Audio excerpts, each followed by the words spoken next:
So I understand that head coach Brooks some news today, so I'm here to add a little bit more detail to it. Thank you guys for sticking around. We are really excited to bring Billy Joel and Stevie Nicks to GEHA Field. It's kind of a perfect addition to our summer season. When you think about all the concerts we have coming up this summer, one of the things I'm most proud of the team that's put this together is the diversity in the music and how that's going to create opportunities for different fans to come to Arrowhead and enjoy music here at GEHA Field. So some of the details that you hit on, August 19th, ticket on sale, general public December 2nd at 10 a.m. There's an 8-ticket limit per purchase of the show based on what we think the demand's going to be. We're going to do our normal pre-sale, so Jackson County will have the pre-sale on the 30th. Season ticket members, same day, a little later. And then if you're a City Card member, the tour has a relationship with City Card, so check the tour email website for that. I mentioned that we got a lot of concerts this summer. Since 2011, we brought music back to the stadium. This will be, I think, this summer will add to a total of almost 20 shows that we have brought to Kansas City, and every one of them has been a different kind of an event, but it's a great opportunity for us all to come together like we do at that special venue. I do want to do one thing before I open it up, is Dave Girardi from Live Nation is here today. We get the pleasure of working with some great people in the industry, and Dave is one of them. And him personally, and then with Live Nation, this is the team that brought to us Guns N' Roses, and brought us U2, and brought us One Direction, and now the ability to bring Billy Joel and Stevie Nicks here, 2 Hall of Famers. We're really excited to have them here. With that, I'll open it up. So, can I ask you some stadium questions, since that's kind of a big thing that's out there as well? Sure. We are going to have this concert at the stadium. Yes. So next, the Royals have, we saw this letter from Yeah. John Sherman about, moving, and it looks like they're going to go downtown. Does this, there's probably lots of things get worked out. This mean there'll be a separation of the lease between you and them and the county at the end of this, or? Wow. So let me just go back to the consistent points I've been making every time we're asked, because I think it's valid to answer your question. These are really, really big decisions to be made. And we're going to take our time to get all the information, do the due diligence, and make the right decision. I've also been pretty consistent that we're on a bit of a different timeline. So I want to reiterate another point that I've made, which is we've been really lockstep with the Royals. John and Clark have talked. I'm in conversations with their leadership team, seems like daily, with the plan. We are partners in this. The lease has impact. The things they mentioned in the letter have impact on both of us. We're trying to figure out a way to make sure we can both do what we need to do. And it's been a great partnership. It continues to be a great partnership. Specifically, they're on a different timeline. And you're starting to see evidence of that, right? Because you saw a letter from John and the team. You didn't see one from us. We got more time. We have other things going on with the World Cup in 26. That impacts us in terms of stadium. So we're still looking at 2031. We're still in the middle of all the due diligence. We're learning more every day. And the options I've laid out before are still the same options. Mark, one thing you had said, and I read this letter to say that they're making the declaration they're essentially going to move. And I think you've said before that that's sort of one of the checkpoints for you guys. I mean, does that data change anything? Not in the pace, I guess, but I mean, do you guys have a different mindset now, knowing that that's pretty definitive? Yeah, we really can't yet because nothing's been decided, right? They've made the intention known, but until we know, it'd be a little inefficient to go too far, right? So that's one of the reasons we talk so much together. We knew about the letter. We talked about the letter. They gave us a chance to review the letter and make some comments on it. So that should be noted, that that's the kind of partnership we're dealing with, because we both want to do the same thing and benefit this region. So, Mark, in regard to the concerts, wait, we're here for a concert? Yeah. What's it say about UHA Field at Arrowhead that such a variety of different artists want to perform here? Yeah, that's my point earlier, Matt. Is, in 2009 and 10, we were looking at, we got the renovation, what do we do to maximize this for our fans? Music was at the top of our list, and we created Arrowhead Events, and we started to aggressively go after that.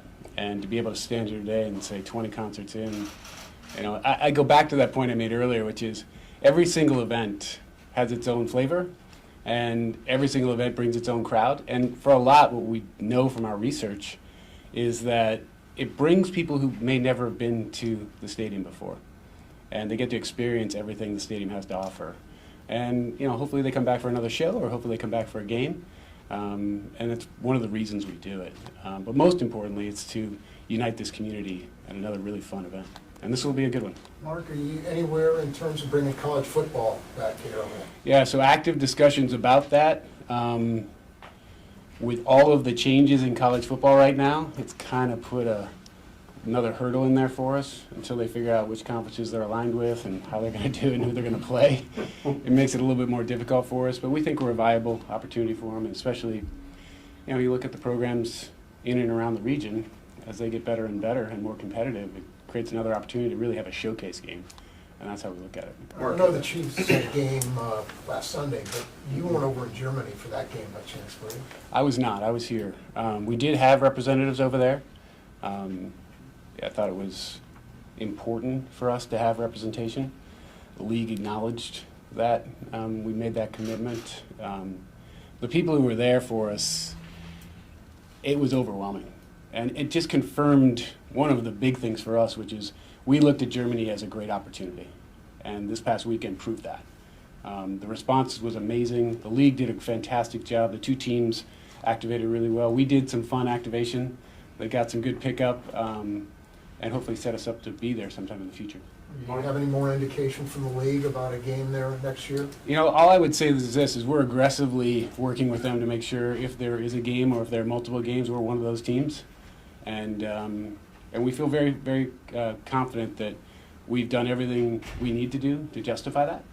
And we're really, really excited about that opportunity. We think it'll be really good for our team, for our fans, and to grow this brand. Mark, regarding the stadium, the World Cup, the last time I think we talked, you said it was going to be quite the undertaking to figure out the seating. Just where is that project out? And I know it's a couple of years out still, but To figure out the construction seating, of the whole stadium yes, construction. yeah.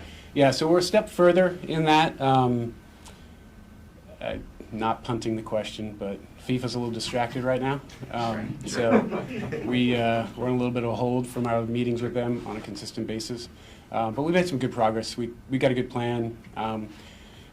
To the earlier question, we had people over there a couple weeks ago looking at it from an operational standpoint, like how they're doing it, all the new stadiums.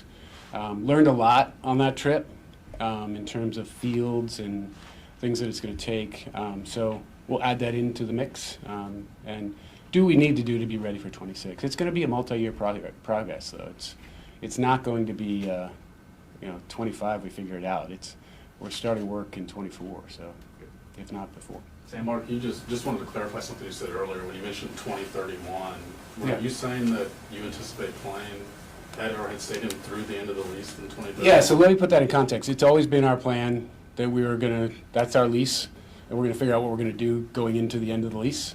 Obviously, if you're going to do something in 31 and either new or renovate, you have to be doing that in 26, 27, 28.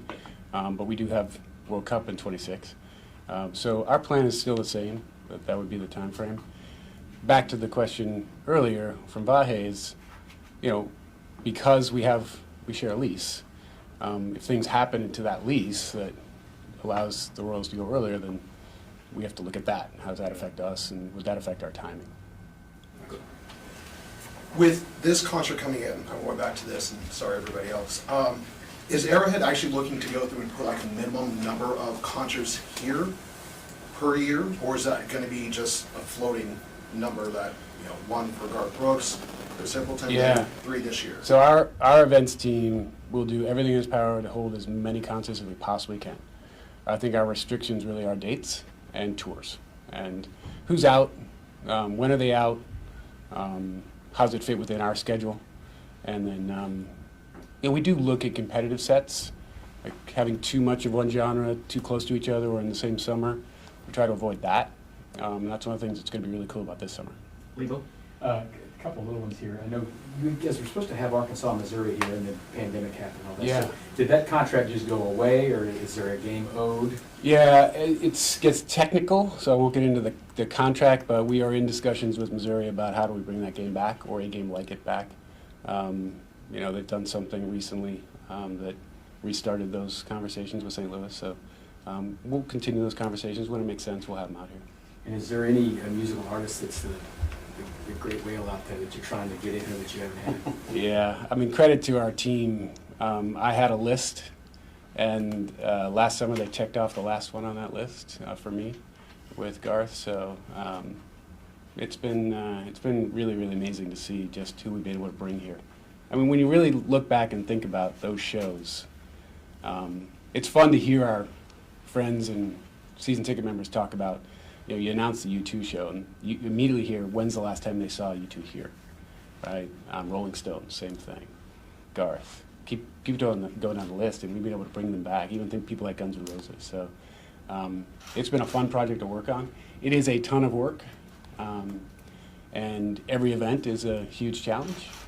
But when you walk away from one of those events, it's a pretty satisfying feeling to know that you just lit up this whole town one more time. So Great, thanks, Mark. Thanks, Mark. thanks, guys. You want to do a photo op with Dave? Dave, can we get you up here to say thanks correctly? No, I'm not. Yeah? No thanks. Come on. Get Where do you want? Jeremy up here as well. Jeremy, you and Matt, you just come up here too. Come on. Now you have to, because these guys are making it. You guys do one first and we'll call that? No. I'm gonna stand behind you. Where do you want us? I think we could probably move this out, so we don't have.